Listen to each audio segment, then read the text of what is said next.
Good morning. आज मैं आप सबों के सामने गंगा नदी तंत्र को लेकर आई हूँ। अगले क्लास में मैंने सिंधु नदी तंत्र को आप सबों को समझाया था, लेकिन सिंधु नदी तंत्र का क्लियर फोटो नहीं आने के कारण आज मैं कुछ समय के लिए थोड़ा सा समय मैं सिंधु नदी तंत्र में दे रही हूँ, ताकि आपका क्लियर हो जाए और किसी तरह का प्रॉब्लम ना हो। आगे के क्लास में मैं बता चुकी हूँ कि आपका जो उत्तरी भारत और दक्षिणी भारत, तो दो तरह का नदी तंत्र है, और उत्तरी भारत के अंतर्गत आपका 3 नदी तंत्र है। पहला आपका हुआ सिंधु नदी तंत्र, सिंधु लेते जाओ तुम लोग, सिंधु नदी तंत्र। दूसरा हुआ गंगा नदी तंत्र, गंगा नदी तंत्र। और तीसरा हुआ ब्रह्मपुत्र नदी तंत्र, ब्रह्मपुत्र नदी तंत्र। आए क्लास में मैंने सिंधु नदी तंत्र को बताया था। आज मेरा टारगेट था गंगा नदी तंत्र को क्लियर करने का, लेकिन सिंधु नदी तंत्र का पिक्चर अच्छी तरीके से नहीं आने के कारण मैं आज थोड़ा समय सिंधु नदी तंत्र में दे रही हूँ। इसके बाद मैं गंगा नदी तंत्र को मैं आऊँगी। गंगा नदी तंत्र, नदी तंत्र। सिंधु नदी तंत्र को आप पहले समझ लीजिए। सिंधु नदी तंत्र जो है आपका ये क्षेत्र है, भारत का उत्तरी भाग। उत्तरी भाग जो है आपका कश्मीर क्षेत्र, कश्मीर से लेकर के पंजाब तक का ये क्षेत्र है, वो आपका सिंधु नदी तंत्र के अंतर्गत आता है। सिंधु नदी तंत्र का 2 मेन नदी है। पहला आपका सिंधु है, दूसरा आपका सतलज है। सतलज है जो तिब्बत के मानसरोवर झील से निकलता है। तो पहला जो आपका सिंधु नदी तंत्र है, सिंधु नदी तंत्र का जो मेन सहायक नदी है वो आपका सतलज है। सतलज है मेन सहायक नदी। उसके अलावा और भी बहुत सारा नदी है जो कि सतलज में आकर के मिलता है। पहला देखिए आप सिंधु नदी तंत्र है जो मानसरोवर झील से निकलती है। मानसरोवर झील से निकल करके तिब्बत होते हुए ये सबसे यहाँ पर जो सबसे पहला शहर है आपका वो लेह है। लेह शहर से आगे बढ़ते हुए ये पंजाब में इन कर जाती है। ये साइड आपका पंजाब का क्षेत्र है। ये सिंधु नदी तंत्र पर ही लेह शहर है आपका। लेह शहर से आगे बढ़ते हुए और ये पाकिस्तान में इन कर जाती है, पाकिस्तान में इन करती है और ये अरब सागर में, अरब की खाड़ी में गिर जाती है। ठीक है। दूसरा आपका है, दूसरा नदी तंत्र जो है आपका झेलम नदी तंत्र है। झेलम जो है, झेलम नदी है जो कि आपका इसका सतलज का सहायक नदी है। झेलम का जो उत्पत्ति क्षेत्र है आपको वो झेलम झील है। झेलम झील से वो निकलती है और झेलम झील से निकल करके वो आकर के सिंधु नदी में मिलती, सतलज नदी में आकर के मिल जाती है और आगे बढ़ते हुए ये सिंधु नदी में मिलती है। तीसरा आपका जो है चिनाव है। चिनाव जो है वो भी आपका ये कश्मीर के क्षेत्र में ही चिनाव का, देखिए यहाँ मैंने बनाया है। चिनाव जो है 2 नदी से मिल करके बना है। एक है चंद्र और एक है भागा। एक चंद्र नदी है और एक भागा नदी है। जो दोनों साथ में मिलती है वो चिनाव के नाम से जानी जाती है। तो ये चंद्र और भागा नदी मिल करके वो चिनाव के रूप में जानी जाती है। और चिनाव नदी जो है आगे बढ़ करके वो सिंधु नदी में मिल जाती है। तीसरा तो आपका है रावी है। रावी नदी जो है वो आपका भारत ही है, इसका उत्पत्ति क्षेत्र, और आगे बढ़ती है और ये झेलम में मिल जाती है। फिर आपका ब्यास है। ब्यास ऐसी नदी है जो कि आपको, इसका उत्पत्ति क्षेत्र आपका कश्मीर ही है, तो और कश्मीर से ये सतलज नदी में आकर के मिल जाती है। ये आप 6 नदी देखिएगा तो 6 नदी में ब्यास नदी ऐसा है जो पाकिस्तान में नहीं मिलती है, वो भारत में ही मिलती है। देखिए भारत के अंदर ही ये सतलज नदी में आकर के मिल गई है। नेक्स्ट नदी जो आपका है वो सतलज है। सतलज जो है वो ये भी तिब्बत के मानसरोवर झील से निकलती है, लेकिन इसका क्षेत्र जो है राकसताल है। क्या नाम है? राकसताल। राकसताल, राकसताल है। और ये नदी आगे बढ़ती है, आगे बढ़ करके ये सिंधु में जाकर के मिल जाती है। जब ये सब नदी मिल जाती है तो ये पाकिस्तान में इस नदी का नाम हो जाता है पंचनद। क्या नाम हो जाता है? पंचनद। पंचनद। ये पंचनद के नाम से ये नदी जानी जाती है।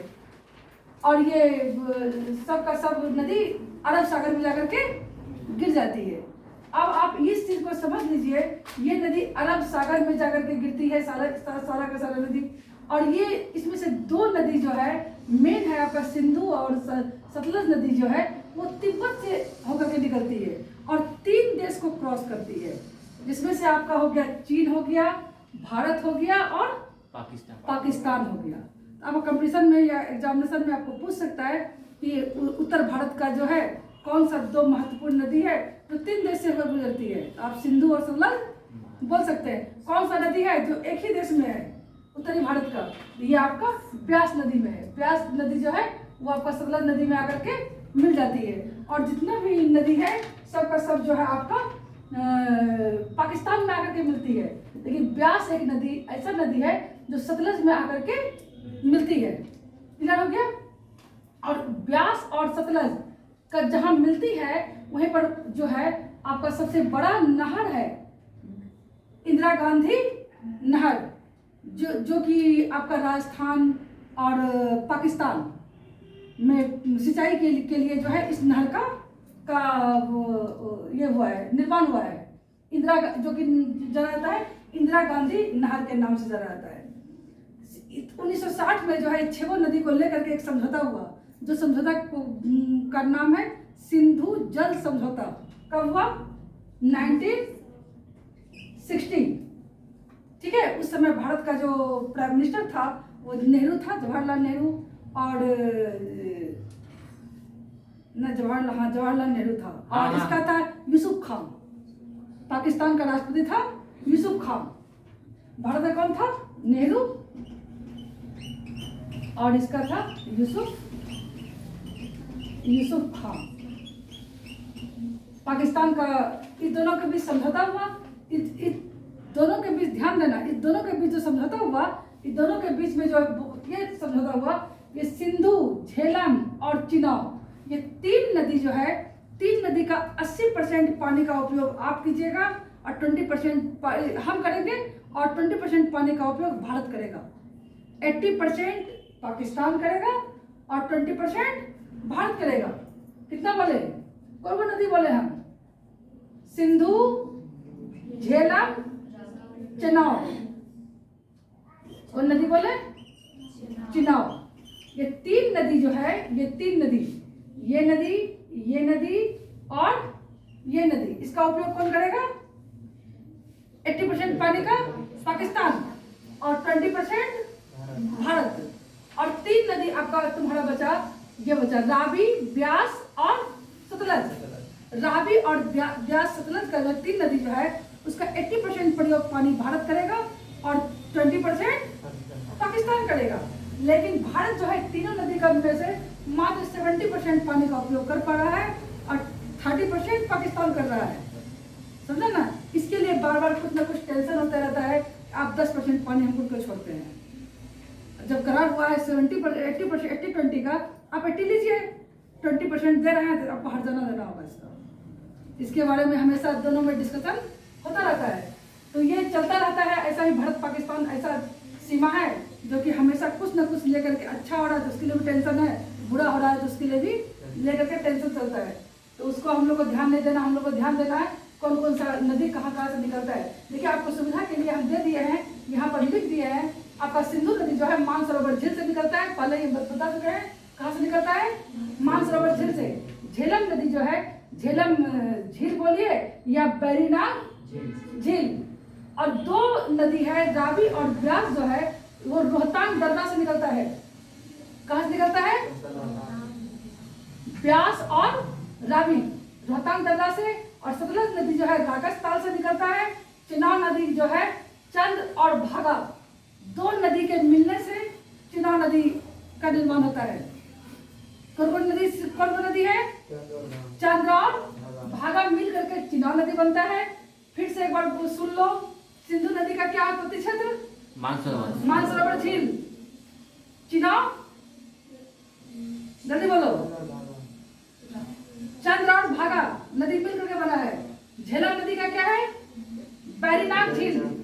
ब्यास नदी का क्या है? रोहतांग दर्रा। रावी का क्या है उत्पत्ति क्षेत्र? रोहतांग दर्रा। सतलज नदी का क्या है? मानसरोवर का राकस ताल झील। आपको ये याद रखना पड़ेगा।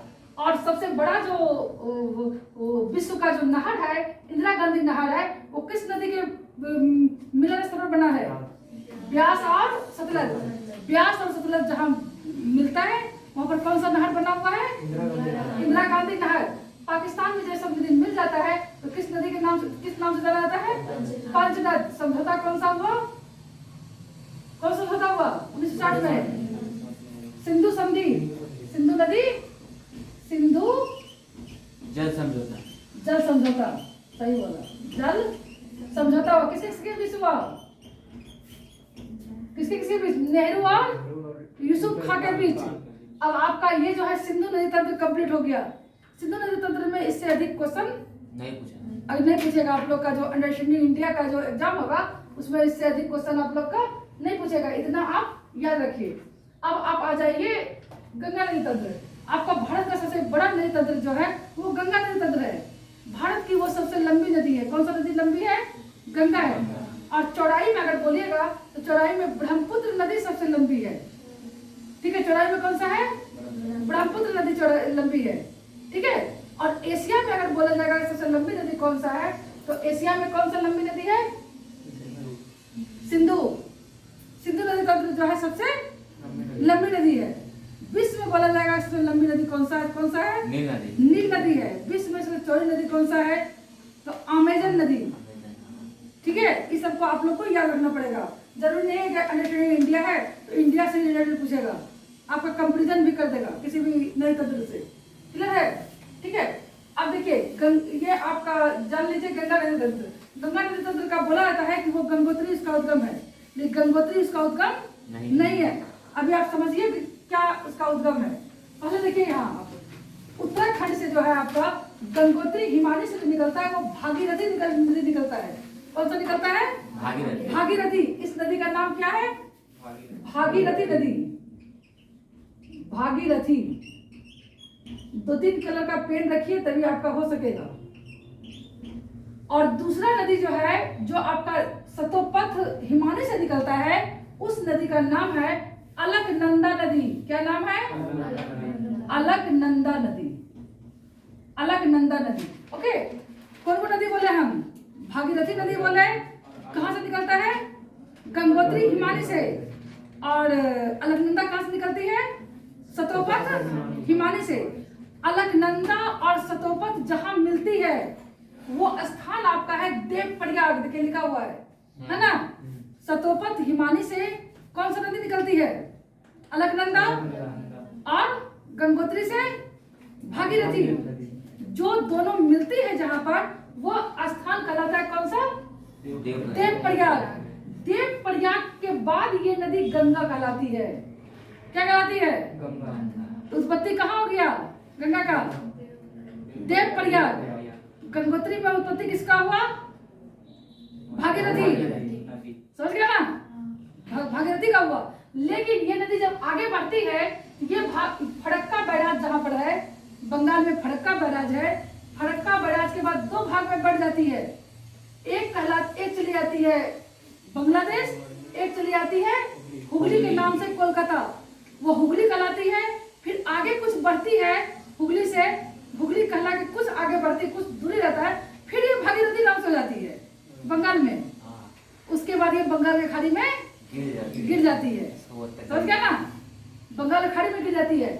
और ये नदी जब बांग्लादेश इन करती है तो बांग्लादेश में गंगा कहलाती है पद्मा। किस नाम से?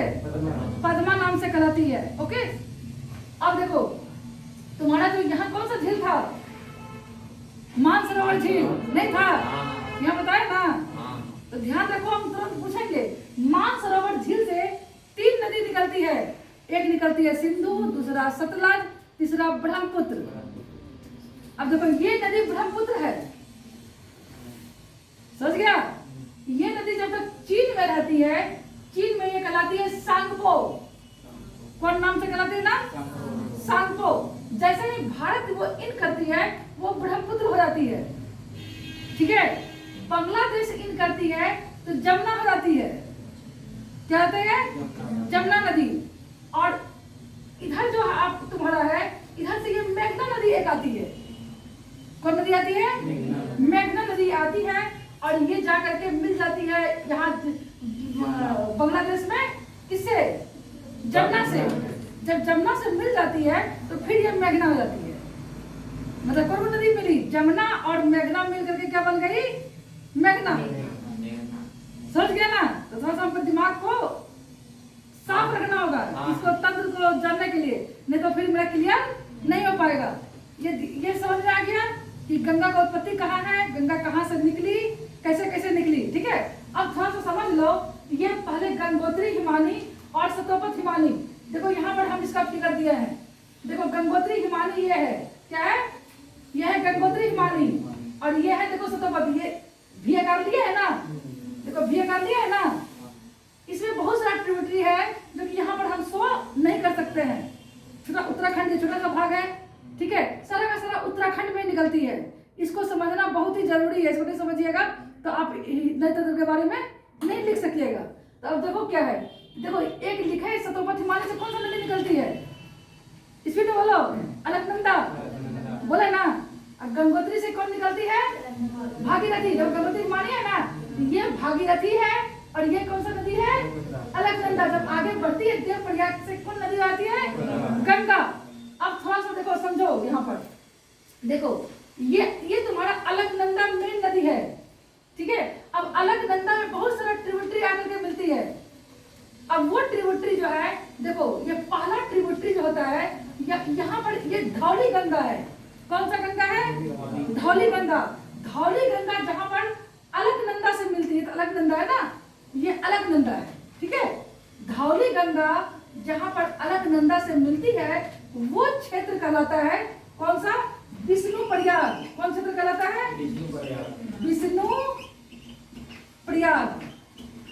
प्रयाग क्षेत्र कहलाता है। प्रयाग का अर्थ ही होता है मिलन स्थल। क्या होता है? मिलन स्थल, प्रयाग। तो पहला क्या था? पहला क्या है? विष्णु प्रयाग। कहाँ पर कौन कौन नदी मिलती है? अलकनंदा और धौली गंगा। यहाँ ध्यान दो, अलकनंदा ये नदी है ना, और धौली गंगा ये नदी है। धौली गंगा अलकनंदा जहाँ पर मिलती है वो स्थान कहलाता है विष्णु प्रयाग। क्लियर हो गया?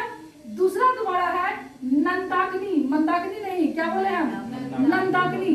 नंदाकिनी और अलकनंदा, ये तो अलकनंदा ही चल रही है ना। अलकनंदा और नंदाकिनी जहाँ पर मिलती है वो स्थान कहलाता है नंद प्रयाग। क्या कहलाता है? नंद प्रयाग। क्लियर हो गया? अब देखो नंदाकिनी हो गया, धौला गए, फिर देखो पिंडार। यहाँ पिंडार नदी है ना, पिंडार नदी। और ये कौन सा नदी है? अलकनंदा। पिंडार नदी और अलकनंदा जहाँ पर मिलती है वो कहलाता है तुम्हारा कर्ण प्रयाग। क्या कहलाता है? कर्ण प्रयाग। कर्ण प्रयाग। क्लियर? अब देखो ये सारा का सारा नदी किधर से आकर के मिलती है? ये सारा का सारा नदी बाएं से आकर के मिलती है, क्योंकि नदी ऐसे बह रही है, बह रही है ना ऐसे हम अगर आएंगे तो इस साइड क्या हुआ? बाएं हुआ ना, इस साइड क्या हो गया? दाएं हो गया। इसको भी आपको समझना होगा कि बायां किसको बोलेंगे और दायां किसको हम बोलेंगे। जिधर से गंगा नदी बह के आ रही है उसका इस साइड बाएं हुआ और इस साइड दाएं हुआ। ऐसे नहीं ना जा रही है जो हम इधर बोलेंगे बाएं इधर दाएं। नदी ऐसे बह करके आ रही है, ऐसे ना आ रही है, बह करके आ रही है ना। तो इसीलिए इधर से हम देख बोलेंगे तो इस साइड बाएं हुआ। तो ये सारा बाएं से कौन नदी है? धौली गंगा है, नंदाकिनी है, पिंडार है। इधर 3 नदी हुआ। अब देखो ये मंदाकिनी है, ये नंदाकिनी था बाएं साइड, दाएं साइड नंदाकिनी है। समझा ना? जो कि कैलाश पर्वत से निकलती है। कहाँ से निकलती है? कैलाश। कैलाश मंदिर भी है यहाँ पर, समझ गए ना? यहाँ पर है। और ये जहाँ पर मिलती है किससे मिलती है? अलकनंदा से। ये कहलाता है रुद्र प्रयाग। क्या कहलाता है? रुद्र। यहाँ कैलाश मंदिर है। कैलाश मंदिर में कौन रहता है? शिव जी रहता है। शिव जी किससे? मंदाकिनी से मिला है ना। अब मंदाकिनी रुद्र गला में धारण कर लिया है ना, तो ये रुद्र प्रयाग। रुद्र प्रयाग में कौन नदी मिला? मंदाकिनी। मंदाकिनी जहाँ पर मिला वो कहलाया रुद्र प्रयाग। उसके बाद जो आगे बढ़ती है तो ये यहाँ आकर के कौन नदी में मिल गया? भागीरथी। किससे मिला? अलकनंदा। अलकनंदा से मिला। ये नदी हो गया भागीरथी, हुआ ना? भागीरथी हो गया। भागीरथी जहां पर अलकनंदा से मिला वो कौन प्रयाग कहलाया? देव प्रयाग। कितना प्रयाग हम बताए? 4। 5। विष्णु प्रयाग, नंद प्रयाग, कर्ण प्रयाग, रुद्र प्रयाग, देव प्रयाग। यानी कि अलकनंदा में 5 नदी आकर के मिलती है और एक इधर से कौन मिलती है?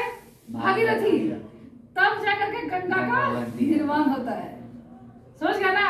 अभी गंगा का निर्माण हुआ है। अभी गंगा में और नदी जो यहाँ पर मिला है वो देखो यहाँ शो किए हैं। अभी सिर्फ हम इतना सा बताए, देखो यहाँ इतना सा। अभी हम नंद प्रयाग सिर्फ पहुंचे हैं। अभी हम कहाँ हैं? उत्तराखंड में हैं। अभी हमको उत्तराखंड से बहते हुए और उसको यूपी बिहार झारखंड बंगाल सब होते हुए हमको लाना है बंगाली खाना में। खड़े में गिराना है। लेकिन हम कहाँ हैं अभी? उत्तराखंड। उत्तराखंड में ही बसे हुए हैं हम अभी। उत्तराखंड से हम उसके साथ स्लीप करेंगे। ठीक है? तो अब देखो गंगा हो गया और ये अब देखो ये देखो देव प्रयाग गंगा हो गया। ठीक है? गंगा का सबसे बड़ा जो ट्रिब्यूटरी है, जो सहायक नदी है, वो तुम्हारा कौन सा है? यमुना है। समझा ना? यमुना कहाँ से निकलती है? यमुनोत्री से निकलती है। यमुनोत्री हिमालय से निकलती है। ठीक है? ये तीनों एक ही जगह से निकलती है। समझ गया ना? एक निकलती है सतोपथ हिमानी, एक गंगोत्री हिमानी, एक यमुनोत्री हिमानी। क्लियर हो गया? और ये सबसे बड़ी सहायक नदी है। अभी हमको इस साइड का नहीं पढ़ना है, अभी इस साइड का पढ़ो। एक ही दिन सब पढ़ लेगा ना तो पूरा का पूरा दिमाग में खिचड़ी बन जाएगा। ठीक है? तो आज हमको सिर्फ गंगा का ही हम पढ़ा लेते हैं। तो गंगा में देखो सबसे पहला तुम्हारा गंगा का जो मिलता है, देखो यहाँ सबसे पहला गंगा मिल रहा है राम गंगा। अब देखो ये गंगा नदी है और ये देखो यमुना नदी है ना, ये गंगा और ये यमुना। क्लियर हो गया? अब गंगा में देखो सबसे पहला जो नदी है वो यहीं पर से निकलती है, यहाँ से निकलती है और यहाँ पर आती है। इसको थोड़ा बड़ा हम कर दिए ताकि इतना छोटा हम दिखाई स्पष्ट रूप से दिखाई नहीं देगा। ठीक है? ये थोड़ा सा हम बड़ा कर दिए। तो सबसे पहला तुम्हारा है ये राम गंगा जो है, राम गंगा जो है तुम्हारा, ये कहाँ से निकलती है? ये यूपी से निकलती है। कहाँ से निकलती है राम गंगा? राम गंगा तुम्हारा यूपी से निकलती है। ठीक है? दूसरा तुम्हारा है गोमती है। गोमती कहाँ से निकलती है? गोमती भी तुम्हारा यूपी से निकलती है और वो निकलती है तुम्हारा फुलहर झील से। कहाँ से? फुलहर झील से निकलती है और ये गंगा में आकर के मिल जाती है। तीसरा तुम्हारा है घाघरा है। घाघरा 2 नदी से मिलकर बना है और दोनों नदी जो तुम्हारा नेपाल से आती है। हाँ, घाघरा को थोड़ा सा हम उठा लेते हैं। घाघरा को यहाँ पर हम लाते हैं। घाघरा एक नदी है ना, इसको उठाए और 2 नदी यहाँ आती है नेपाल से। एक आती है काली, एक आती है करनाली। क्या आती है? काली और करनाली। 2 नदी काली और करनाली मिलकर क्या बनती है? घाघरा। काली नदी ऐसी नदी है जो यहाँ से निकलती है। काली समझा ना? नेपाल के यहाँ से निकलती है और यहाँ से आकर के यहाँ मिलती है घाघरा में। समझ गया ना? ये भी मिलती है यहाँ पर आकर के। ये काली नदी जो है वो नेपाल और भारत का सीमा का निर्माण करती है। ये कंपटीशन में कोई पूछता है कि कौन सा निम्न में से कौन नदी भारत और नेपाल का सीमा से बहती है, वो कौन? देखो सीमा पर बनती है ना, ये नेपाल है तुम्हारा, है ना? वो सीमा से होकर के बहती है कौन नदी है? काली नदी। काली और करनाली मिल करके कौन नदी बनती है? घाघरा। क्लियर हो गया? अब देखो आगे देखो,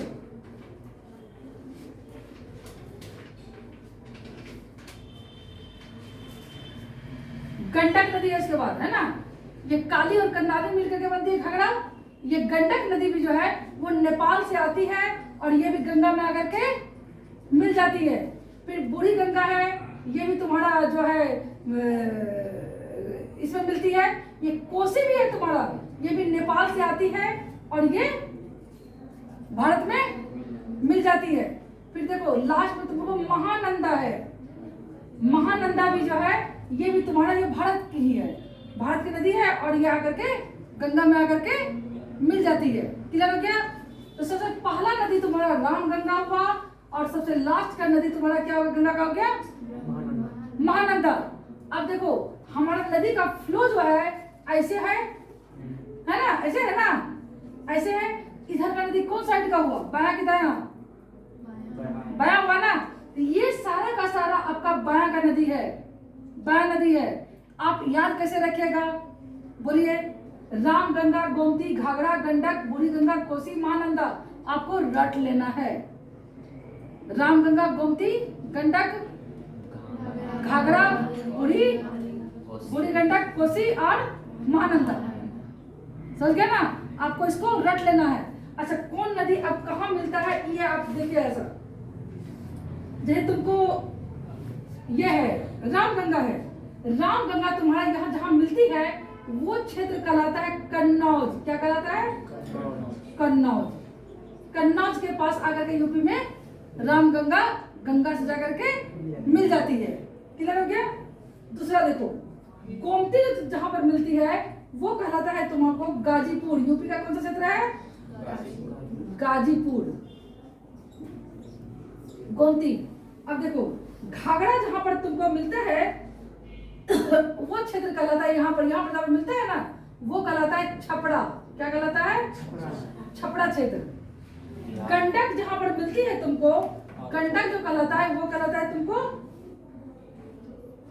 पटना। कहाँ क्या कहलाता है? पटना। पटना में गंडक आकर के मिलती है। अच्छा बूढ़ी गंगा भी तुमको वहीं पर आसपास बिहार में ही कहीं पर आकर के मिलती है। कोसी, कोसी जहाँ पर मिलता है तुमको वो कहलाता है कुर्सेला। क्या कहलाता है?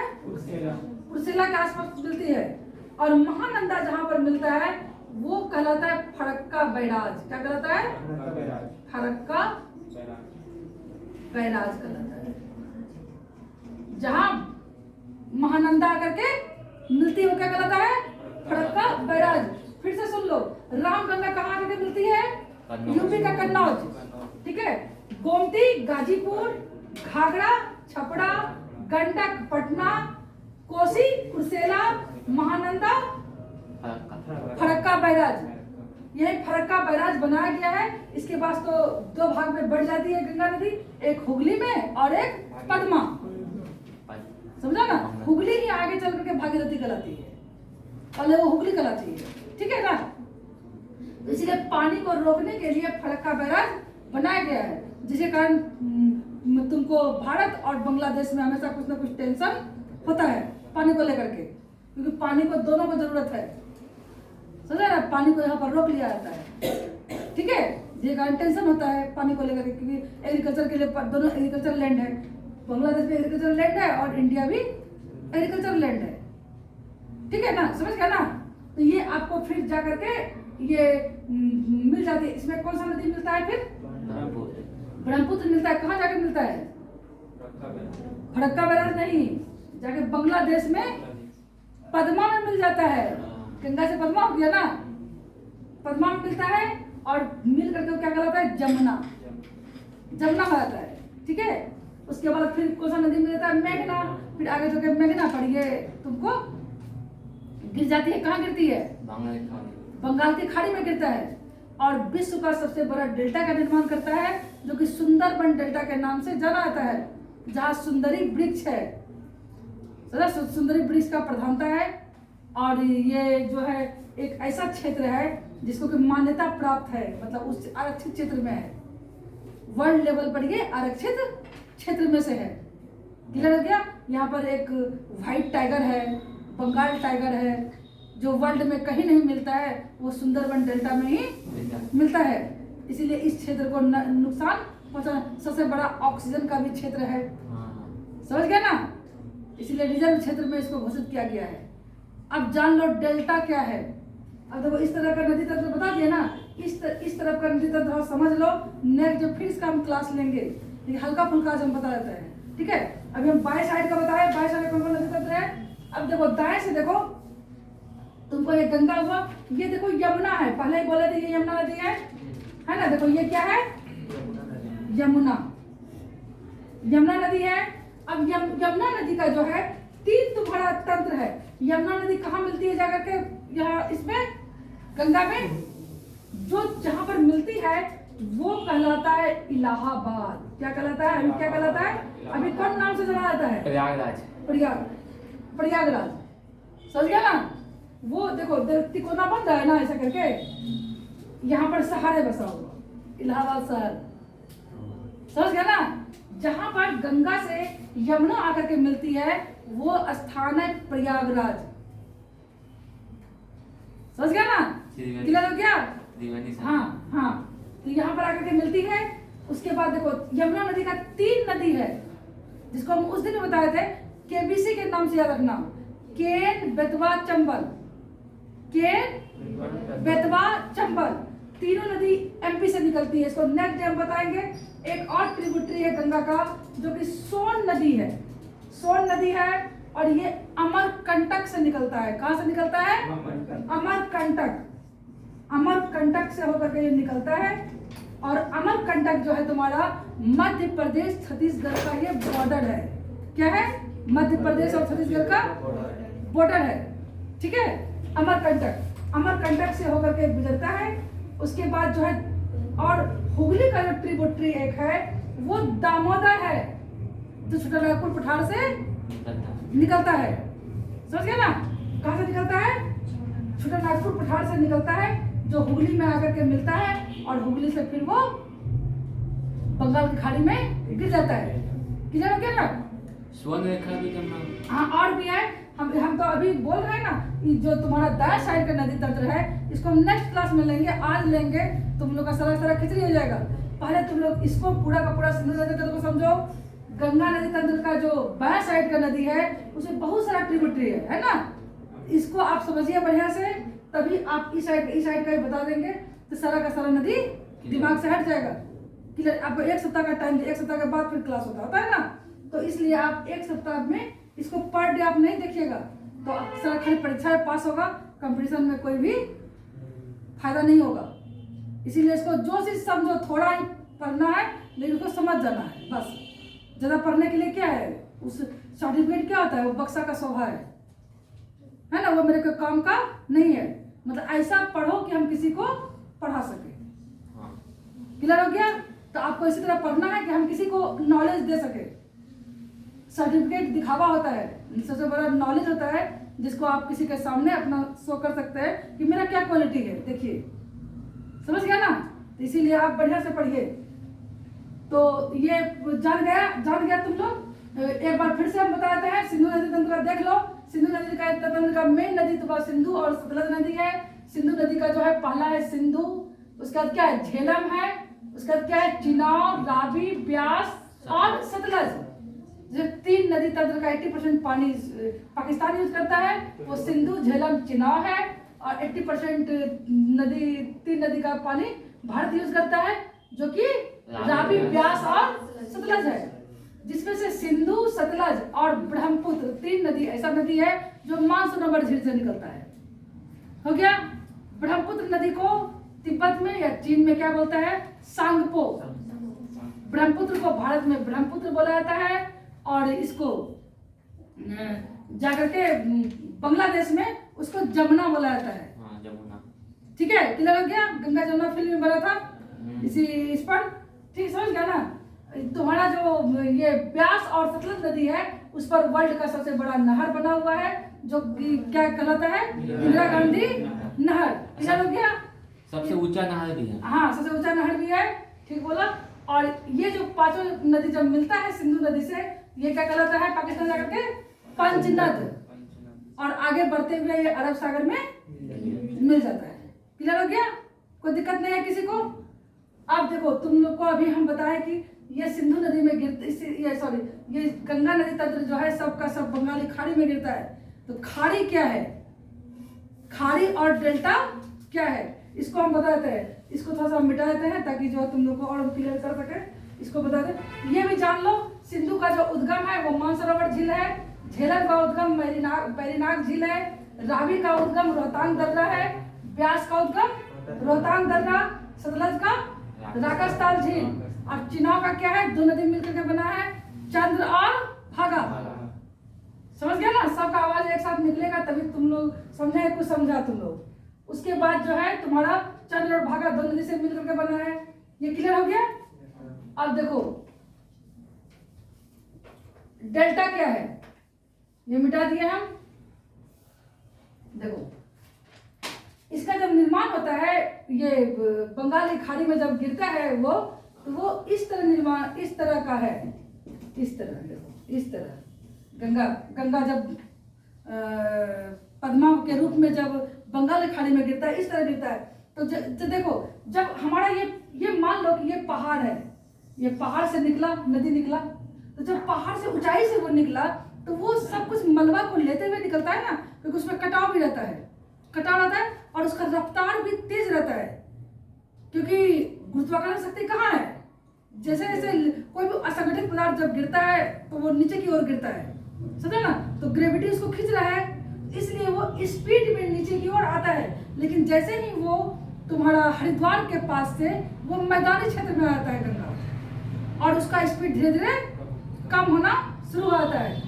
शुरू होते होते फिर ये बंगाल की खाड़ी के पास पहुंचता जब है, जो भी मलबा ढो करके लाता है वो सुंदरबन क्षेत्र के आसपास जो है, जब बंगाल खाड़ी के मुहाने पर जो है, वो सारा मलबा को वो बिछा देता है। तो ये सब मलबा जो है जब बिछ जाता है तो इस आकार में जो है मलबा बिछा हुआ है, इस आकार में, इस आकार में, इस आकार में मलबा बिछा हुआ है, इस आकार में। देखो ट्रायंगल का शेप बनाता है ना, ट्रायंगल का शेप बनाना है इस आकार में, और ये सब नदी बह रहा है, इस आकार में जो है ना नदी बह रहा है। तो इस आकार में जहां पर भी इस आकार में मलबा बिछा हुआ है वो क्षेत्र कहलाता है डेल्टा। समझ गया ना, जिसका आकार कैसा है, ट्रायंगल का शेप में है, तीन भाग है ना, त्रिकोण जिसको बोलते हो, त्रिभुज। त्रिभुज का जो शेप है वो क्या हो गया, डेल्टा। वो ये इसको इस क्षेत्र को ये क्या है, ये उपजाऊ लैंड है, क्योंकि सारा का सारा धो करके लाया ना, ये जलोढ़ मिट्टी है। समझ गया ना, ये आया है बह करके और यहाँ पर ये बिछा रहता है, और ये बीच बीच से जो है ना ये नदी जो है अनेक शाखा में बढ़ जाता है और जो बंगाल खाड़ी में गिर जाता है। क्लियर हो गया। ये क्या है, डेल्टा है। अब हम बंगाल की खाड़ी बोलते हैं। बंगाल की खाड़ी का मतलब क्या हुआ, ये समझ लो तुम लोग। खाड़ी का देखो, खाड़ी का ये मिटाते हैं। देखो खाड़ी का मतलब होता है कि जैसे कि हम इसके पहले हम बोले कि भारत क्या है, प्रायद्वीपीय क्षेत्र है ना, हम बोलते यूज करते हैं, पढ़ाते हैं तुम लोग को। तो भारत क्या है, प्रायद्वीपीय क्षेत्र है। तो प्रायद्वीपीय का डिफिनेशन क्या होता है, प्रायद्वीपीय भारत का जो दक्षिणी छोर है वो इस तरह है। तो इस साइड क्या है, इस साइड अरब सागर है ना, इस साइड क्या है, बंगाल की खाड़ी है, बंगाल की खाड़ी, और इस साइड क्या है, हिंद महासागर है, हिंद महासागर। अब इस साइड क्या है, इस साइड हिमालय है, इस साइड तुमको क्या है, म्यांमार सब है, बांग्लादेश है, म्यांमार है ना। इस साइड क्या है तुम्हारा, पाकिस्तान है, अफगानिस्तान है, ऊपर में चाइना है। इसका मतलब भारत का जो एक भाग जो है स्थलीय भाग है, और 1, 2, 3 भाग क्या है, जलीय है। तो प्रायद्वीप का डिफिनेशन है ऐसा क्षेत्र जिसका 3 भाग जल से घिरा है और 1 भाग स्थल से घिरा है, वो क्षेत्र क्या कहलाता है, प्रायद्वीप। क्लियर हो गया ना। अगर क्वेश्चन आ रहा है पर 2 नंबर का प्रायद्वीप क्या है, आप इसको आराम से डिफाइन कर सकते हैं। क्लियर हो गया।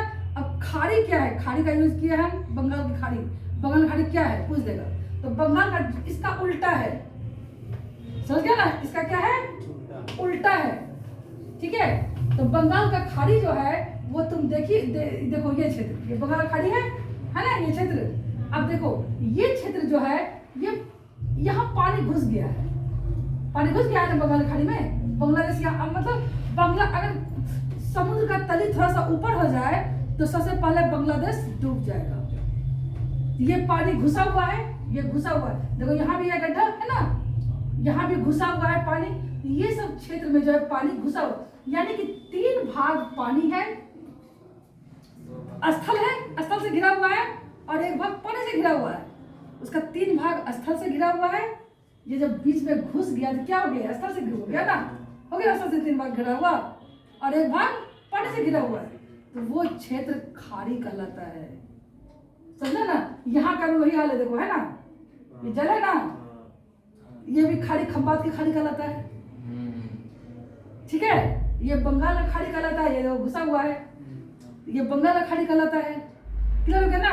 यानी कि 3 भाग स्थल से घिरा है और एक भाग जल से घिरा है, वो खाड़ी हुआ। अब प्रायद्वीप का उल्टा है, 3 भाग जल से घिरा है और एक भाग स्थल से घिरा हुआ है।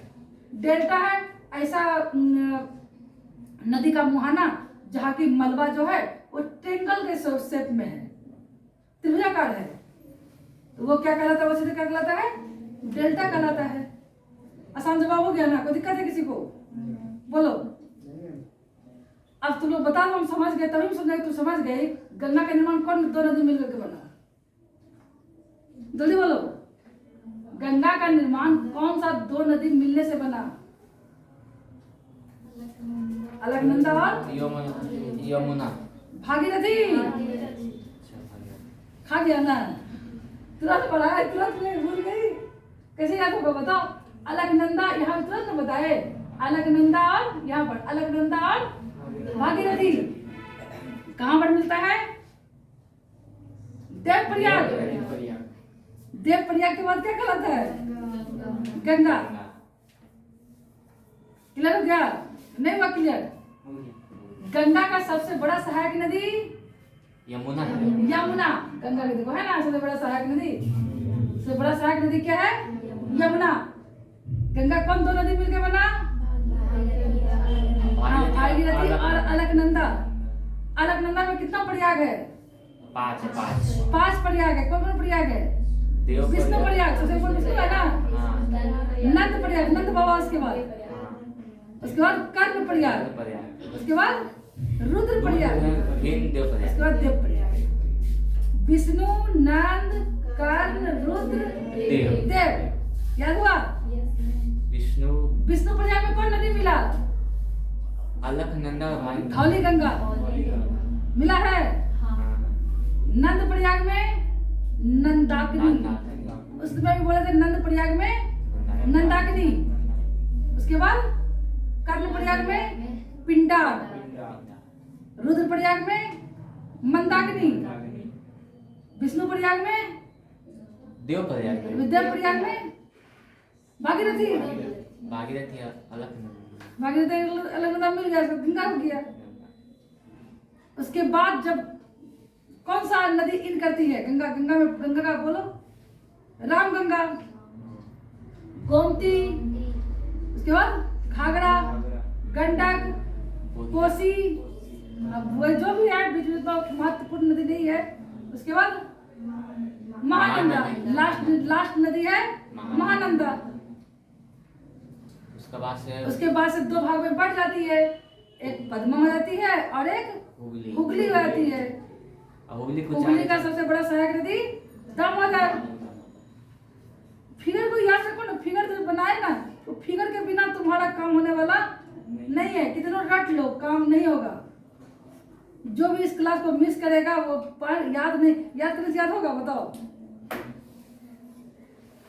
तुमको रात में सोए भी अपने मस्तिष्क में तभी लिख पाओगे, नहीं तो नहीं लिख पाओगे।